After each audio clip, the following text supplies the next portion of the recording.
Hi friends, నేను బోసుకుమరి. Singer Mangli గారు ఇటీవల ఒక లేఖ రిలీజ్ చేశారు. అందరికి తెలిసినటువంటి విషయమే.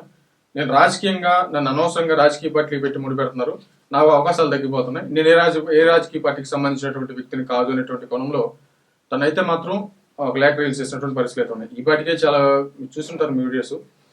దీంట్లో నేను ప్రధానంగా చెప్పగలిగేది సేమే. ఏంటంటే ఈమె ఆల్రెడీ వైసీపీ పార్టీలో తిరిగింది.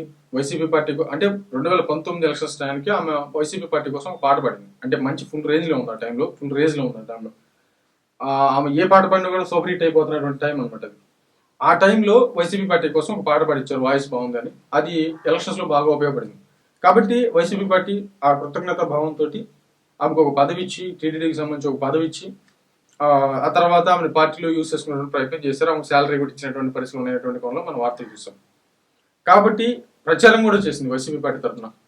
ఆ ఫ్యాన్ కింద కూర్చుంటే చల్లగా ఉంటుంది అని చెప్పేసి మిగతా ప్రత్యర్థి పార్టీలను కూడా విమర్శిస్తూ మరి ఆమె చేసినటువంటి ప్రచారం అందరికి తెలిసినటువంటి విషయం. అందితే జుట్టు అందకపోతే కాలు అనేటువంటి వ్యవహారం అయితే నాకు గుర్తొస్తుంది అనమాట. నువ్వు రాజకీయాల్లోకి వెళ్ళి నువ్వు ప్రచారం దాకా వెళ్ళి చేసి వచ్చావనంటే మరి ఇప్పుడు ఎందుకు తప్పుకుంటున్నానంటే బలం సరిపోవట్లేదు, నేను అనుకున్నటువంటి పార్టీ రావలేదు, కాబట్టి నేను దీన్ని తప్పుకోవడం బెటరు, లేకపోతే నాకు అవకాశాలు తగ్గిపోతే అసలు దానికి ఎస్ వస్తుంది అనేటువంటి విధంగా ఆమె చేసిందనేటువంటి విషయం క్లియర్గా అర్థమైపోతుంది. అదే వైసీపీ పార్టీ కానీ గెలిచుంటే ఆమె ఇదే మాట మాట్లాడి ఉండేదా? ఖచ్చితంగా ఉండేది కాదు. రేపు భవిష్యత్తులో కూడా వైసీపీ పార్టీ మళ్ళీ ఒకవేళ అధికారంలోకి వచ్చేటువంటి విధానంగా ఉంటే ఖచ్చితంగా వెళ్ళి నిలబడుతుంది. దీంట్లోకి వేరే సెక్షనే లేదు.